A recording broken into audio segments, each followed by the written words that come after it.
People don't fall asleep with their titles. They fall asleep. Like, they are humans at the end of the day. As you went from luxury real estate to enterprise SaaS to founding the revenue table, what was the through line you saw that everyone else is missing? Through line has always been relationships. And I learned this by just doing, putting people first and realizing, oh, there's a better way. By saying, oh, I know somebody too. Because when you show up for other people, pretty wild how people show up for you. Most of these orgs, they strip the human element out of everything. And it is so transactional and it is so heavily automated. OpenAI opened their doors and GPT made everyone so crazy reactive. Just go back to what you learned. You're highly competitive against your own self. Is there a point where this becomes unhealthy in any way, shape, or form? Painting a room in my house last night, okay? This is so ridiculous. I'm like telling myself, I'm going to get this done tonight. I gotta pick up my daughters in the morning. I'm gonna get this done. I am so tired of the hacks, the comment XYZ. How has motherhood changed how you evolve or, let's say, evaluate ambition? Ambition became very dimensional. Instead of it being such a linear, hard is a cop-out word. Hard is something that I look at and be like, no, say uncomfortable. Because you can get to the other side of uncomfortable way easier. Hey everyone, it's Said with Messy Growth. So today's guest is someone who doesn't really wait for permission. She builds momentum. I got Amelia Taylor with me. She operates at the intersection of sales, marketing, go-to-marketing, and of course, partnerships. Not because of a job title, but because that's how she's wired. She started in sales, built her foundation in an enterprise, moved through SaaS and tech, and now drives growth through unorthodox strategies that connect relationships directly to revenue. I'll dig deeper into that in just a minute. She's a founder of the Revenue Table, where connection turns into pipeline. She's led global demand generation campaigns, built nearbound and partner ecosystems, advised AI startups, invested in companies like Lavender, and consistently sits in the space between strategy and execution. She was also a walk-on D1 basketball player at Ole Miss, which tells you pretty much everything you need to know about how she moves, earn it, show up fully, and of course, finish what you start. What makes her different is simple. She doesn't just talk theory, she lives in the market. She builds where attention is, she aligns sales and marketing in real time, and she believes growth starts with unlearning what no longer serves you. So today we're going to dive deeper into relationship versus growth, nearbound and partner-led demand, sales and marketing alignment, and how exactly it works, and what modern go-to-market really requires in 2026. Amelia, welcome to the show. Thank you so much. I've been so excited to join you and have heard nothing but amazing things from the guests that you've had on the show. So I am honored to be a part of this and the group of people that have shared immense wisdom alongside you. Absolutely. No, thank you so much for being here. Thank you so much for the compliment. So the premise has always been the same since I started this, is just talk to people that are interesting, have an interesting story to tell. So here we are talking about your story at the Yep. end of the day. So I do want to ask you one question, and it's kind of a ringer from the very beginning, which is you went from luxury real estate to enterprise SaaS to founding the revenue table. That's Mhm. not a real typical go-to-market playbook that a conventional salesperson plays, SDR, account manager, head of sales, so on and so forth. What was the through line you saw that everyone else is missing? The through line has always been relationships through and through and through, nothing transactional. I mean, when you treat everything as transactional, it's going to be where there's going to be churn. There's going to be people who are not going to Sure. stick with you. They're not going to be preferring other people to you. And I learned this by literally just doing, by putting people first and realizing, oh, there's a better way to get people selling almost on my behalf by saying, oh, I know somebody too. Because when you show up for other people, pretty wild how people show up for you. So people Yeah. are more willing to give when you continuously show up. I mean, I always tell people, I'm like, hey, go and put 3 months on your calendar for anyone that you've ever sold to and Mm. just check in. Just literally check in, because trust is going to be, I mean, the sad part is right now, the bar's never been lower to build trust, because it is so far-fetched that people are actually being genuine and authentic. Let's use all those buzzwords, right? But when I was doing the luxury real estate and I was doing investment property and I was on Siesta Key, which is a beautiful place in Florida, it was like, I mean, I was loving what I was doing. I loved it, but there was also not kind of the messy part too. I was a newly single mother with 2 little girls, and I didn't know what steady was. I didn't know how to build that steady income either. And was I making the money? Yes, but was it coming when I needed it to? Not always. And Mm. so having to juggle and figure out how do I do this, and not really having the people who were the guiding lights or mentors in my life that were really helping me up until, later, which is a huge part of how I've gotten to where I am now, is relationships and people. It's where, I I just learned that you got to just start doing. Like, you've got to just do it and keep moving one day at a time, one step at a time. Next best step, next right thing that you can do.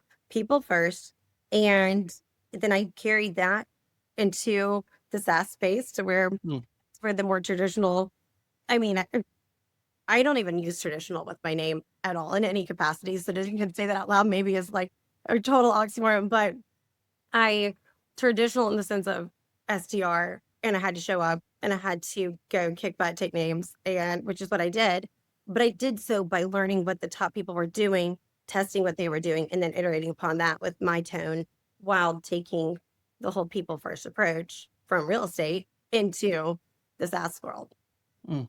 So you'd argue pretty much that it's not really about the what sector you're in, real estate, sales. It could just, excuse me, it could be SaaS, or it could be tech sector in general. It's really just about building relationships. All right, for at the end of the day, if you can establish that trust, whether that be over a video or a Zoom format or in real life or in person, I think that's what really matters at the end of the day. That should be part of your playbook, not so much just the tactics that you use to get on people.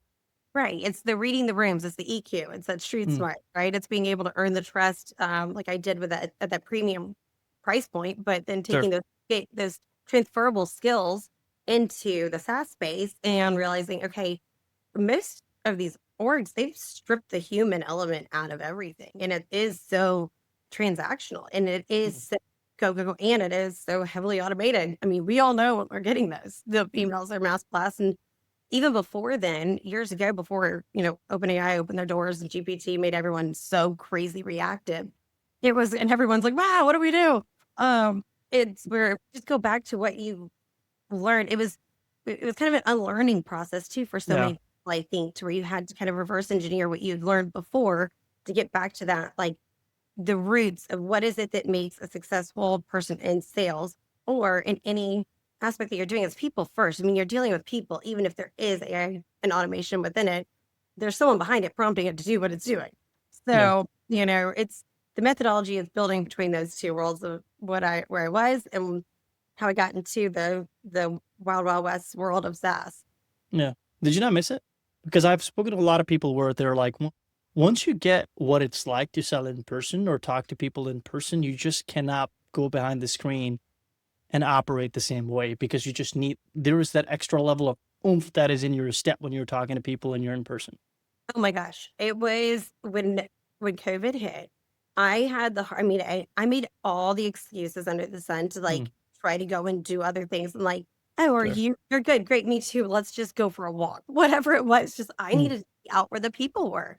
Like I needed to go be like Ariel. Like I need to go be where the people were. I needed to go out into the world. And so I had to learn how to be still, yeah. be patient, work behind a screen, still build relationships because like you can still read a room. I mean, in some degree, but it's events matter. So I started having I would go to different SaaS companies where I would build relationships with over the years and I would say, hey, what would it take for you to sponsor me to go to this event on your behalf? Because here's the percentage of ICP that you have here. Yeah. Here's the network that I have that I know of people who are going to be here. I'm not promising you leads, I'm promising you more trust. And what we can do is some kind of co-marketing event, whatever it is. If you send two of your people, I go to, let's just powerhouse this thing. And it was a really fun tactic. And I would say, hey, here's how much it's going to cost. I can go figure out my way to go get a ticket to something. There's always free tickets if you know the right people. So leverage who you know if you can. If you can't, bake that in, and then also bake in a little bit of Mm, what it is that you need for travel, Ubers, whatever it may be. And then you're taking home a little bit of cash on your own, but also because you're doing something for another company, but you're also helping them grow and you're building up the trust that they have to have established because nobody's going anywhere without that today. I mean, it's the bar's so low.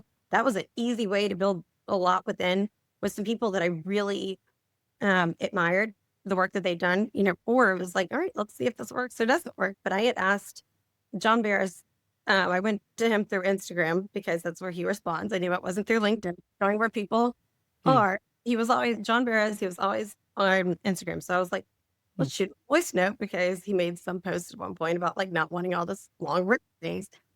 So I did like a 40-second voice note and I was like, I know that you did something for Dreamforce years ago, trying to be sponsored by a company to go. Can I just ask you what you did? Because I'm trying to do this. And he Yeah. gave me 3-minute long voice note on, and hey, here you go. Here's the 3 steps on how to go do this best. And I was like, okay, let me go test and see. And it worked beautifully. So Mm, just going to the source, no matter your rank of whatever you think that you are, you're not. Like people don't fall asleep with their titles. They fall yeah. asleep with their name. Like they are humans at the end of the day. So it doesn't matter. It doesn't matter. Whatever room you're Yeah. in. If you've got enough of if you got the chance to be able to say something that's going to be impactful and do something impactful or show you don't know what you don't know, but you're eager to learn and you're curious enough to figure out Yeah. who know the answer, you're going to get so much further in life, no matter what tools are in Yeah. your way or helping you. 100%. I want to talk a little bit about your journey. You were at Seamless AI during Hypergrowth, read you as head of evangelism and now advising startups. What's the pattern you keep seeing in companies that actually scale versus those that just look busy? Gosh, I think the big one is that volume is the proxy for effort. The idea Mm, of more is going to be pipeline.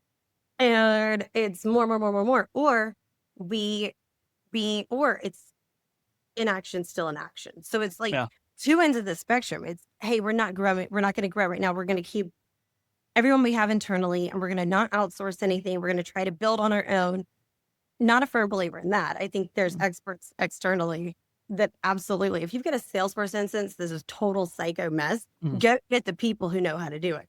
Do not try to solve that one on your own. Like there's certain examples of that like to do, but a lot of common sense things that you would look at if you just stepped outside and you're like, okay, we're hiring more headcount, more, and the idea that this volume play is going to be how we grow, mm. but really it's going to be, I mean, people today, what I'm seeing the biggest thing today Yeah. is that everyone is, I mean, I also noticed postings about this of where the awareness of what they're trying to create is so AI generated, then we all know it and we all see it. And no one's calling them out as to what Mm, they're doing. And so everything that you're sending, I mean, that's one person in the pipeline or ACV that you are losing out on because you're just spraying everybody. You're just sending everything to everyone because you're seeing one signal happen because we've got so many tools to tell us everything that we're doing. But if if you eliminate all of that, have a freaking quality conversation with someone. Like, I yeah. don't care if we have the same dog's name, right? Like, that's not a quality conversation. I don't need a message that says that because it's a little creepy that you even know that, right? But if there's a message, I mean, this one guy posted something about what he was doing. I mean, it was all Mm, during the SEC football stuff, and there was a big saga about Lane Kiffin, who was the head coach at Ole Miss, where I played basketball, and he was head coach for football, and he was jumping different schools. mm, I mean, whole big thing. He was the most talked about guy on ESPN this whole past year, and it was where he relayed every message and outbound that he was doing. He was multi-channeling. I mean, all through different channels, trying to reach out to me. I told him, listen, I don't have any. I could be your champion, but yeah. I, that's as far as it can go. But he did all the right kind of steps, and he tied in what he knew I would be curious about. Mm, Like curiosity is the biggest factor right there. So, you know, the the more does it mean volume? More does it mean growth? More, I think every company needs to look at, okay, what is more to us? What does more mean in terms of how we're going to get to here, to here, to here? Because if you don't have a roadmap to success, you're going rogue and you're calling it your strategy, which is never a strategy.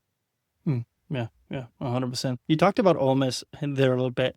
You're a walk-on, basketball player, went into enterprise sales, founder. How much of your competitive edge would you say in go-to-market comes from being the person who had to earn the spot every single day? Gosh, I mean, if you want to dive into like childhood, listen, like that when it starts, like, oh, everybody is a product of a bit of who they are just because of what they've gone through, right? Or what Mm, they yeah, experienced. And so, um, 100%.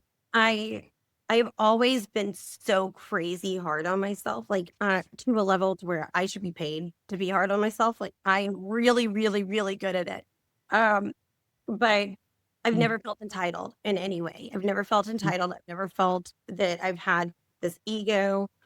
Has there been pride to do my very best? Yes, but pride and ego are not the same. So, knowing that nothing was ever guaranteed that was going to be mine in life, that it was, I had to go work hard to establish what it was that I wanted in this world, and learning from a very early age. You know, mom passed away when I was 15. My dad got remarried, 4 stepsisters, 6 girls all in one house. I mean, it was a lot at once, real fast. And it was kind of me versus me. It was a lot of it was, okay, well, what am I going to do with all of these challenges? Then my high school basketball coach really poured into me as like, listen, you're going to stay on the straight and narrow of some sort in some way. I know that you're not going to No. totally, you're going to weave in and out, but I'm going to ensure that there's daily discipline that I'm pouring into you, because like, shame on me if I don't, because there's a world full of coasters that you are about to go experience that you have no clue about, being 15 years old and losing your brother. And, I had to cling to something, and it was sports. Yeah. That was it. So when I went to Ole Miss, I didn't know a soul. I decided, all right, I love change. I think change is a great word. A lot of these companies, I would go backwards. So your question previously as well, I was saying like, evaluate what change looks like to you, because change is not a bad thing. And if you're not ever evolving and changing, you're behind already. You're completely behind. So, um, discipline was my advantage. So Yeah. I looked at discipline as my advantage, and that was what was really poured into me at a foundational level, which I continued to carry through to college. I mean, did I have my fun for a few years? Yes. Then was I like, all right, let's go see if I can do it. Most people would look at me as, I'm 5'6". I am not one that is like that. I look as though I should just go casually walk onto a basketball court and shoot like for 3 shots. But that was my play. Hey, Amelia, like when we need a few good threes, Mm, mm, let's get out there. Did I play much? No. But did I do what I said I was going to do? Yes. yeah. So, that's the find your advantages in life that seem like they're unfair to everybody else. Yeah. Yeah. 100%. 100%. Wow. There's a lot in there to unpack. There was a Yeah. lot. I do want to talk about one thing though, in the context of your career and just what you've been doing overall. I read something. You said growth starts with unlearning what no longer serves. It kind of resonates now that you're talking about your story.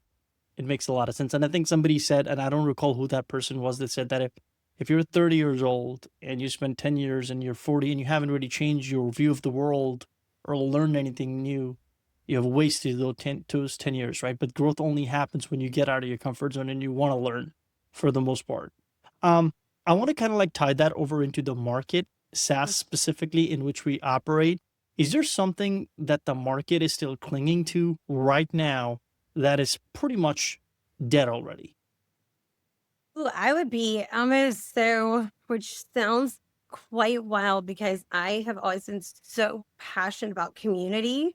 Mm, I am finding that right now, so many people jumped into trying to build a community that it is like oversaturated galore. So where like you don't know where, it's almost kind of like the news. Where in the world do you even go to find the right source of truth? So yeah. it's okay, well, how do you go and find the right people and the right communities and the spaces Yeah. and places and the tools? And I mean, everybody kind of doing a lot of the same things and iterating off of what it is that they're seeing. And so, um, if you're going to be a part of a community, go be one that where you're paying to be a part of it, to where you know that the right people are in it. Go to airtable.com, go /communities. I believe it gives you all the Slack ones under the Yeah. sun 100%. where you can filter through.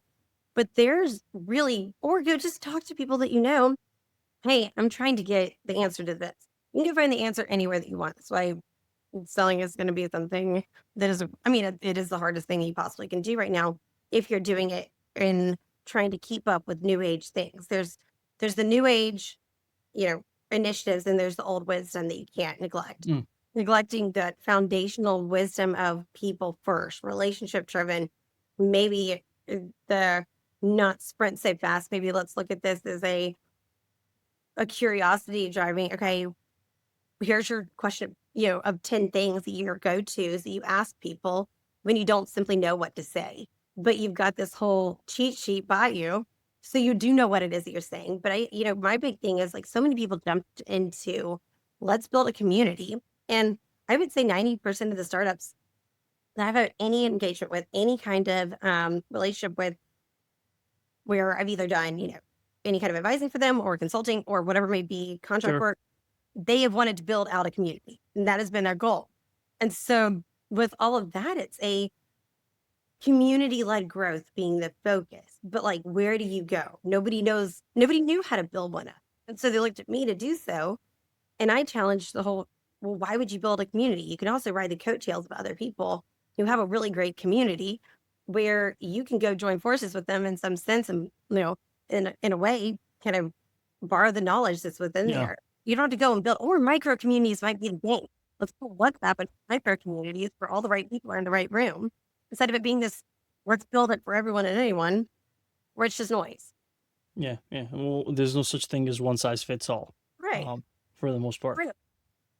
Yeah, I was reading something the other day, and they said that you can have 1 million views, and within that, you might have 2 or 3 people that are useful or part of your ICP, or you can Mhm. have 1,000 views and have 50 people that are actually, are going to convert into something for the most part. So Yep. that's the matter. It's not really the size. It's about who exactly you're targeting. You have to be very specific and niche for the most part. On the topic of community, you talked about relationship building, relationship first growth, which I mentioned in my intro. Um, that scales. Everybody says relationships matter. Sales, customer success, Yeah. any kind of like go to market role, it's all about, quite a lot of it is about relationships. Very few of those things can be tied to, or I would say very few can actually tie that to pipeline. How do you operationalize relationships without it becoming soft or fluffy? That's a great question. Because it can become so soft, fluffy, and relationships and being, someone who is a trusted individual within a company. Like, how do you make that something where you're actually revenue generating? Mm, Because at the end, I think it's being as like transparent as can be. Hey, I'm here for this reason. You're here for this reason. Let's go figure out what it is that we can go do together that's going to make both of our goals become reality. And if it's not me who cannot solve this for you, let me go find 3 people who you can talk to who might be better suited. So it's a, if I can help you, which I believe I can, here's why, 3 reasons, then are you giving me thumbs up? There you go. Yeah, you like that. But if I can't, which I believe I can, but if I can't, mm, I'm gonna go, there's 2 or 3 people that I can think of off the top of my head that I would trust to do what you're looking for me, or I would tell other people to go do work with them because I work with them directly. And I wouldn't go and just say anyone's name. There's certain people who are expertise in certain things. And I've got something that's called the powerhouse that I kind of built for myself internally to where I know like 3 people per, sales ops, or it's marketing, demand gen, or, field ops, sure. whatever it is. Um, to where rev ops, that being a huge one because there's so many rev ops companies. It's like, okay, but who knows what they're doing? Who's actually an expert in this? And you're not just a Salesforce shop. So knowing the people who can go and do things in a bit of an unorthodox way, but they get shit done, for lack of any kind of way of saying this, like they know what they're doing, but they also put people first in doing so. Mm, That's the goal of, let's not make this for in public. Let's also, like, if I can make a CTO laugh, like we're winning. Like if I can make him like have like some kind of smile on his face, then we're yeah, doing great. I mean, sales engineers and I, we get along great. I think because we're so opposite in every way. So bring the right people onto a call too that are going to speak the same language as whoever it is that you're talking to. Because if there's someone wildly technical, and I shared this with you before, I am so not wildly technical. I am mhm, everything, but don't trust me to go plug 2 things in. I'm telling you, I don't want to do it. I want it to deal with the people who want that done and get the yeah, right who are going to plug the things in for you and help you do so. So it's all having the right resources and the right individuals that can do the things that you need to get to help people get to their promised land. Because everybody's trying to get to where they're trying to go so fast that they don't think, well, who knows how to do this best? It's a, let's just get this done. And to, know, having, there's something, let me just kind of step back too. There's mm, the empathy that you can have with other people, right? To be able to go and be related, have a relationship where there's built on certain things that are relatable or whatever it may be. But in that is a competitive edge when you can go have relevancy. Absolutely. It's got to not just be about like your dogs being the same. that's personalization at scale. And I think that's a massive miss. And they're like, I know, just get that out of my mouth. Like, I never want to say that again. Mhm. Personalization at scale is just like something that, and I would argue that's also something that is such a overkill that we have done in the nth degree. But empathy being that competitive edge, when you can be understanding with curiosity driven questions of, okay, why are you trying to solve this? And asking, getting people to think deeper instead of just looking at the market. Oh, because they're doing, because they're doing this. Right. But what's your road to success look like? Um, who do you have inside internally of how you're going to operate this and operationalize this? And how are you going to strategize? Like, what is the game plan? And then coming up with the game plan with people is really the way to win. It's like if you've got more than one suite of solution, okay, what is it that they already have? Where can you help them? Top line, bottom line. Cool. That's the ultimate goal. Can I help Yep. you save money and time? That's what people need. But if you don't have the skill set in order to go talk these things, go figure out someone who does and go learn from someone. Like that is 100% what I had to do because I learned real quick jumping into the right rooms is not hard to do. Being able to speak in the right rooms about Mm. what it that I thought that I knew, vastly different because Yeah. when you're there, people can see and read the whole thing of like, he knows what she's talking about. She has no clue what she's talking about because these people have had 3 or 4 exits, all of that. Yeah. So I don't have that I don't have that experience of the tenure, if you will. Mm. And that's a big challenge for mine in the SaaS space because people are looking for 12 years of someone. And I'm like, yeah, but what about since 2022 when GPT showed up? I think a lot is relevant before that. After that, that's when everything shifted and a lot of jobs got moved. A lot of people, there were layoffs and then there was hyper growth again, which I'm seeing like crazy. And I'm curious what the markets, I'm not totally sure that there's capital being raised. I don't really know what's going on in the market at this very moment, Mm. but it seems like it's just a lot of bodies being put into roles, but they want the experts. It's a lot of talent out there, but they want someone who has that 12 years of experience. Good, Yeah. good. They're at Oracle. They're done. They're good. Like they've figured out they're done. They have a podcast now, probably. That's like not, Yeah. listen, and you know, so all in all, being genuinely curious to answer this long-winded in the longest-winded way possible. Curiosity is going to drive every little bit of what's not going to make things fluffy and what's going to not make things. So it's not going to make it transactional. It's going to make it to where you want to empathize. You want to understand the person Mm. on the screen or whoever's sitting across from you. Know what it is that you're talking about. If you don't grab the right people who are going to be in the right rooms with you to be able to talk that language that that person speaks. Yeah. Yeah. I understand. You said something about competition. You're highly competitive against your own self. Is there a point where this becomes unhealthy in any way, shape, or form? Oh, yeah. Oh my gosh. Yes. So I was painting a room in my house last night. Okay. Because we had just moved. And I'm literally competing against this is so ridiculous. I'm like telling myself, I'm going to get this done tonight. I got to pick up my daughters in the morning. I'm going to get this done. And I should not have been up as late as I was because I knew I had a full week ahead. But Yeah. I was going to make sure I got this done because in my mind, it was a get this done before I pick up my girls in the morning. And then I've got a full week ahead. Then I don't have to fool with this. I'm looking at it this morning and I'm like, what were you thinking? Like you missed the whole wall basically. Like, why is there paint all over the ground, like on the floors? What are we doing, Amelia? Why did we do this to ourselves? So it's, mom in the minivan at the light next to me, she doesn't know we're about to race through the light, but we are. Like everything in my mind has Mm. become such a prove to myself I can do something, prove to myself I can do something. And that does become really unhealthy when you can't get grounded enough and assess what it is. And look at the progression that you've had. Like, if I can't look back and be proud of things that I've learned by doing Yeah. and falling down, just like riding a bike, like you fall down, you learn, okay, maybe I don't do it this way. That's still learning. Like, that's still having a lesson learned within. And then you have Mm. the understanding how to ride the bike the right time, the right way, right down the right street. Don't go down one with a bunch of potholes. Like, smarter is not always going to be faster. Yeah. I've always gone fast. I wanted to go, go, go. Slowing down is such a superpower. And patience is one, and it is that is so hard to work Yeah. on. Um, I know that I have two daughters testing my patience more than the whole entire world, and God gave me these kids up for a reason. I knew Mm, that me being a little hellion mm, growing up, I was, yeah. was going to come back, and here we are. But it's it's definitely where working harder is great, but I want my 2 girls to see what hard work looks like, but also it's okay to celebrate yourself.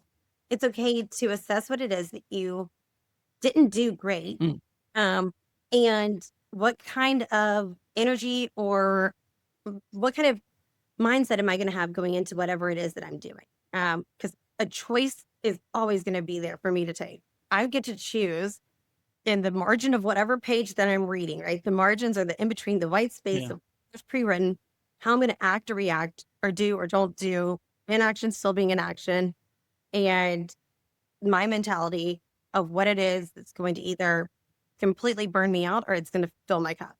And that's a Yeah. lot with who surrounds you too. Yeah. Yeah. Yeah. Yeah. Yeah. 100%. I want to ask you on the flip side, you said you have two daughters.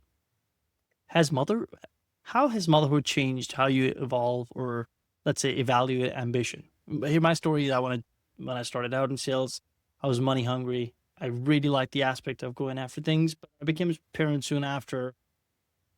And I don't know, life slowed down a little bit. I started to realize that I would just rather go to the aqua park with my kids as opposed to just go after a deal or a demo that needs to be done on Friday. It can then be done on Monday too. Mhm. Does that happen? Is that thing, or you kind of feel like that they can go both hand in hand? You can be extremely ambitious and be, you want to be a parent at the same time, or can they exist? Do they exist? How does that work for you? It is so hard. Kyle Lacey and I actually had this conversation pretty in depth at one point because Mm, he was like, "How are you balancing? You seem as though you are mm, balancing this so effortlessly." And I was like, "I have fooled you to some degree because I have not in any capacity. Like, it is not easy to find that." But I would say with my girls, ambition became very dimensional instead of it being such a linear kind of thing because it was more so the next what's next, what's next, what's next, what's mm, next, go go, and it's like, okay, how much can I possibly make, how much money can I make through sales, how many, like, how much can I get done this one day, and I'm just go go go. And working with these sellers today, and I was talking to a guy the other day, and he's like sends me a message at like 9 o'clock the other night, their teams, and he's like, "Bro, I'm cooking over here for you. I'm doing this." And I'm like, I don't have that in me to go do that anymore. Like, that's not what I want to be doing.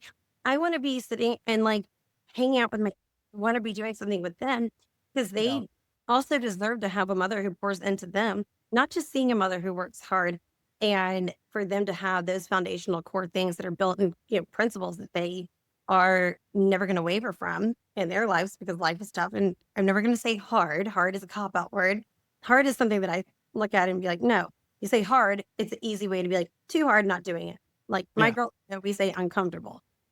Okay, this is crazy uncomfortable because you can get to the other side of uncomfortable way easier and you can't talk your way out of uncomfortable.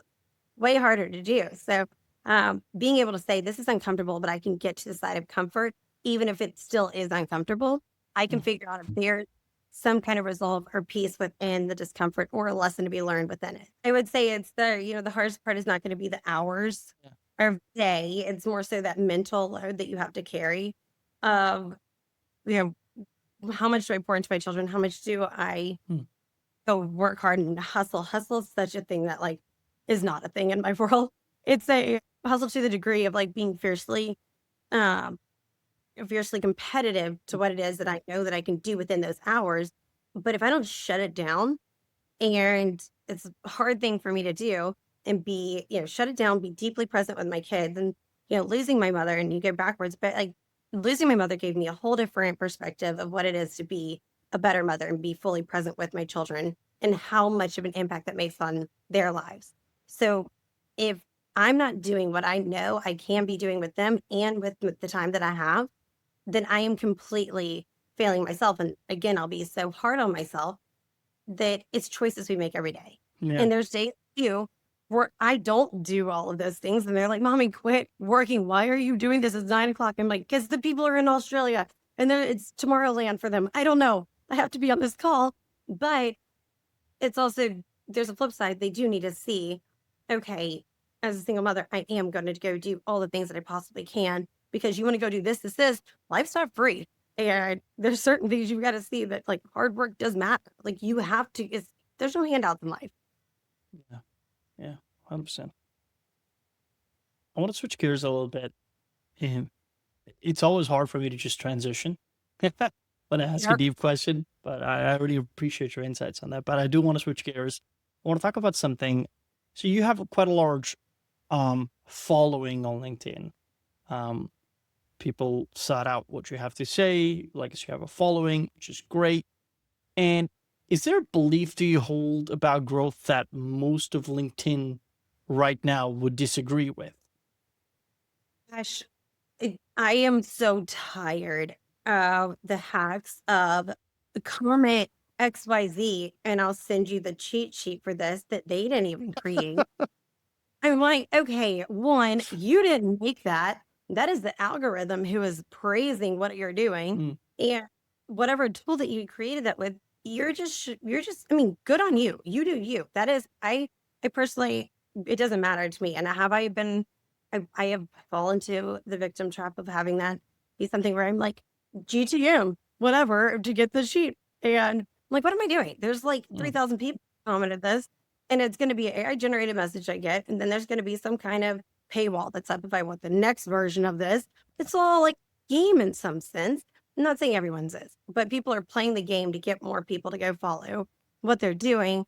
And I didn't mean to build any kind of following. I didn't even know what I was doing on LinkedIn at first. I've always loved to write. I've loved to write. It's always been my outlet in life. mm, And so when I write, it's where knowing that I can get everything that's all stirred up in my brain mm, out into paper, or it's always been pen to paper, but if I can go and I'll put so much in my notes, it's like completely full. And if there's ever a data leak of any sort of like all the like chats that we do within GPT or Claude or whatever it may be, there's going to be some of the most ridiculous things and the most profound things that are within mine. I mean, it's like how many teaspoons are in a tablespoon kind of thing, kind of yeah. conversation, where it's what is this whole math, big quote in this life lesson about and break it down into 5 sections, speak to me as though I'm a 12-year-old that's trying to learn something and a 25-year-old with the 20, whatever my prompt is.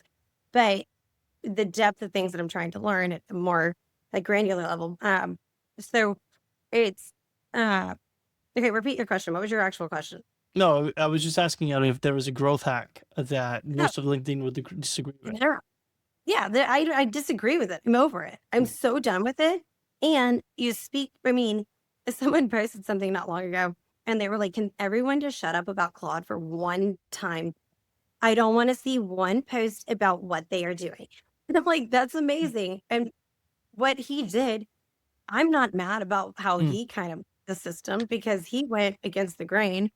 Instead of being like, comment this in order to get this, he was like, can we all shut up about the same thing we're all trying to push out and we're building and saying that we have the hack to solve all the things that you're trying to do?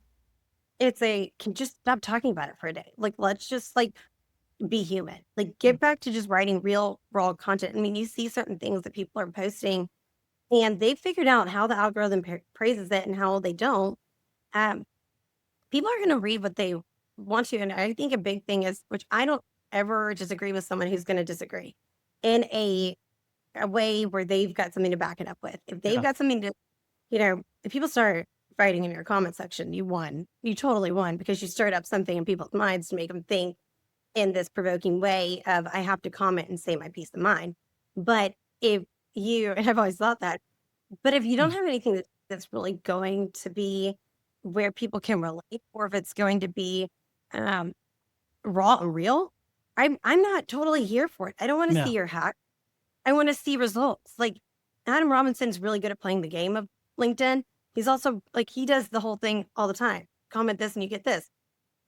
Great, good for him. He also has shared his story of how he's multiple times failed, and here's what he did, why he failed.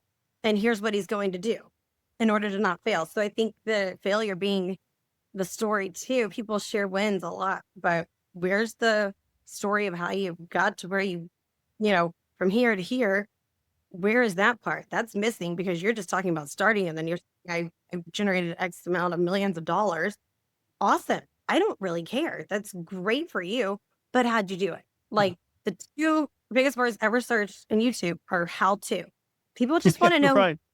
like, what do you go on YouTube for? How to, da, da, da. That's all it is. So like those two being the biggest things, the two words searched on YouTube.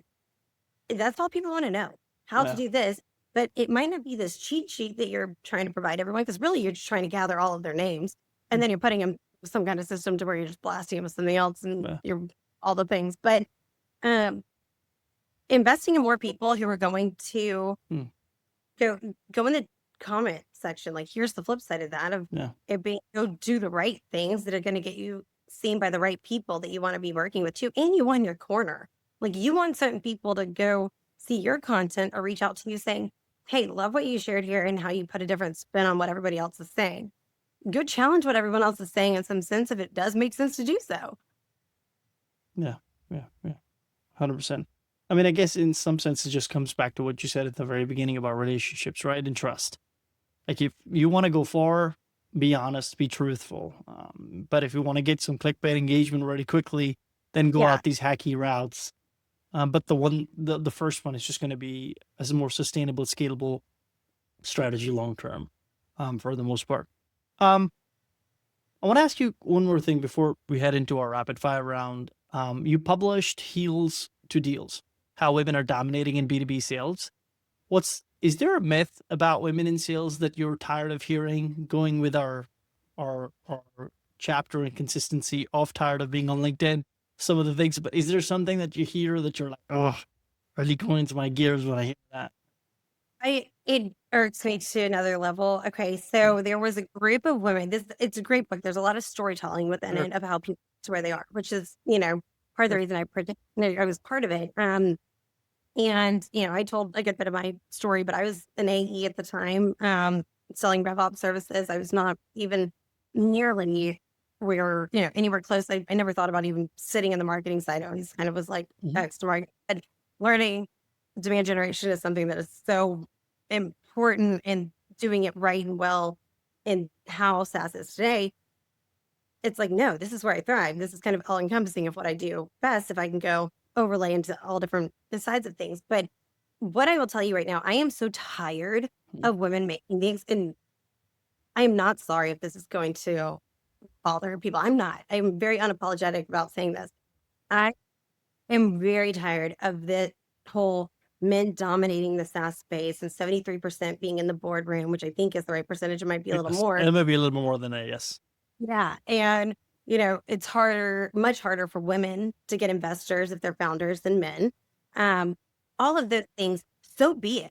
Like, so freaking what?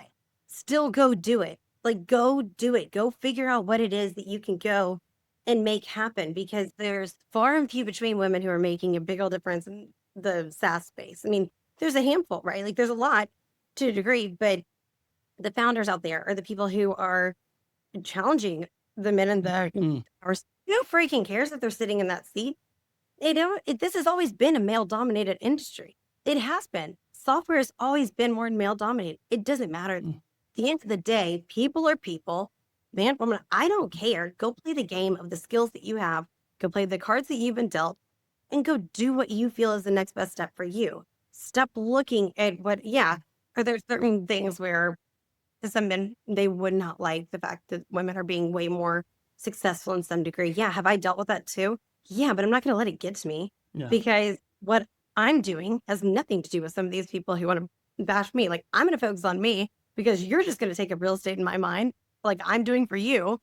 And I feel sorry for you. Like, but also a little flattered. Thank you so much for thinking of me so much. But um, I'm not going to do that to myself with you. What people say and what they do, that's up to them. What I say and what I do and what I focus on is up to. So Mm. my environment of whoever I'm winning around and whatever I'm learning, all those things, it's going to be the skills that I have and the other skills that people have, and the people who are raw and real and unfiltered who are going to help me as, and vice versa, pour into other people's cups, check in on people who are going to be mentors. And I challenge anyone and everyone to go find mentors and role models, people that you look at and you're like, yes, I want to be able to go do the things that this person has done. And I see what it is that how they handle themselves, or, the things Yeah. that they say. Um, Go find a core group of those people, but also the mentors. Again, like I said earlier, people are so much more keen to help if you just say, I'm looking for the answers on this is this. Don't just blindly go do so, but find out where it is that they are mostly living and talking and whatnot. And people that they're close to as well, go be engaging on their, on their content, on things that they're doing, because you can't just blindly go in and Yeah. be like, need help. Cool. What do you need help with? Mm. Why am I going to go help you? What is it that you've proven to me as to why you're worth investing in? So I've had a few people through different, like through the community pavilion where it's pay to play. It's a lot of, you're in there because you're paying a chunk of change in order to be with the right people who are also paying to play, but it's a lot of founders, VCs, LPs, VCs, PE firms, all of that, but the companies within, so a lot of startups. And knowing that that's where I was winning a lot within selling, especially when I was selling RevOps services, that's where everyone was asking the questions. Um, and I'm like, okay, let me set up my triggers within these communities. And then I'll be the first one to go respond to someone. Then let's say in one channel, there's 65 people. They're seeing me say, hey, I think I can help you out with Yeah. this. When everyone else is trying to, let's say even a third of the people, maybe 10%, they're trying to solve that same thing. It would just be this inbound flow that I created of people saying, hey, I saw that you said to so-and-so who I know closely. So it's like, get with the people who know the people and then show up, and then also play a game of tag of like, hey, I think so-and-so can help you with this. 100%. Hey, be memorable is the whole name of the game, but also who cares if some man is memorable too? Go show up regardless. It is a choice every freaking day. If you show up for if you don't, like, that is totally up to you. But also as a woman in sales, like, or in any go-to-market role, anything within this industry, Mm. use again the competitive edge of empathy. There's naturally like an innate thing that women have. And when people are having that relationship investment and that currency that shows up from the relationships, it builds into this compounding relationships that go, and you do it the right way. Relationships, which has such a broad word, but there's layers to it, right? So, Mm. late, and then it turns into revenue, and then it turns into referrals, and it turns into Yeah. recommendation, and then it turns in. It's a flywheel effect to where you just have all these R words that just naturally just become how things are progressing in your life, and then it's people will go and talk. People talk, they love to talk. And they will say your name if you've made impact in their life. Here's the person here. Oh yeah, go talk to Amelia. She helped me figure this out. Yeah. Awesome. Even if it's not where it makes sense, relationships are relationships. And like, do not go waste all your time, because time is money, on just talking to people. But just like you, I neglected a lot of conversations over the past maybe 2 years, where I'm kind of getting back into just having conversations again, because the market has changed and people's mindsets have shifted. And you see who are leaders, you see who are followers, and you learn that, you know, what's going to fuel you, and then that being, or what's going to punish you, really. It's like two sides of everything. It's what are the two, which way do I want to go? Do I want to go be around the people who are going to drag me down? That's going to be more of a punishment to self, where I'm going to be harder on myself, or I'm going to go be around those who are going to drive me to be better, because they're not going to follow what everyone else is doing, even if it's a hack or whatever it may be.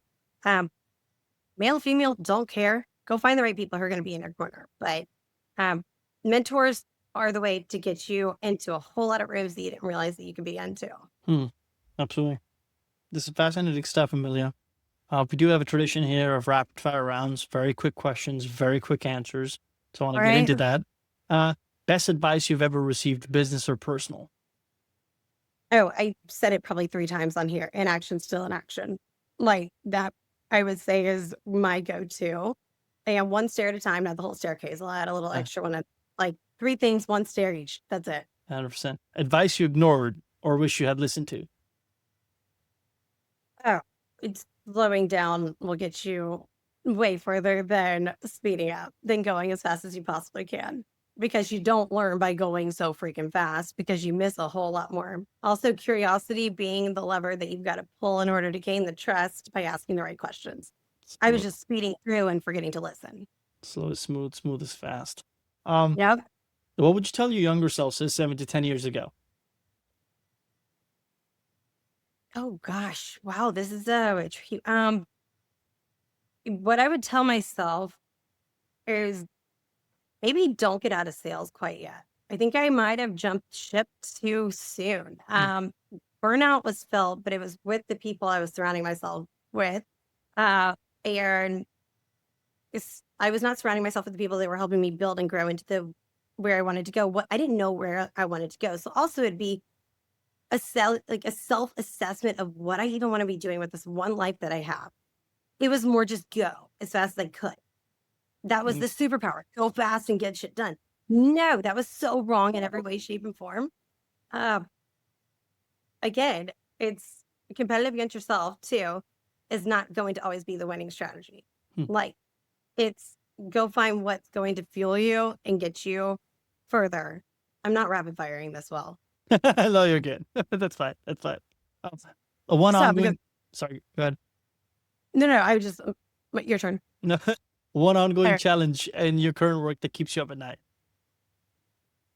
Being able to make an impact and a difference and have the minds change of those that have the belief of the worst 7 words you can say in any business of we have always done things this way.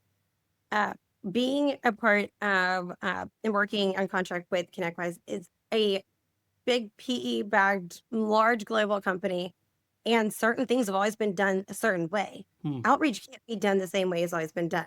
There has got to be, and I challenge every system in place, I'm pretty sure, and people have definitely um, remembered my name in order, with me doing so, but there's respect that comes with that. But it's things cannot be done the way that they've always been done. If you don't test and iterate, then you are behind again. So the biggest challenge right now is being able to get in the right, um, having the right systematic way and being able to articulate specific things that need to change at a high executive level. That is one of the hardest things to do is like really, really, really articulate things in a way that it's completely understandable across the board.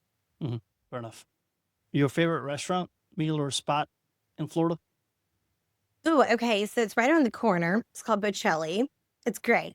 And I was there last night actually. And they have like neighborhood night and they're all my girls' friends, they always like, after games or whatever it may be, they're Hmm. still like we'll go right there and then there's ice cream place next door and it's easy. But it's in South Tampa. If you're over there, let me know. Right on. There you go. Perfect.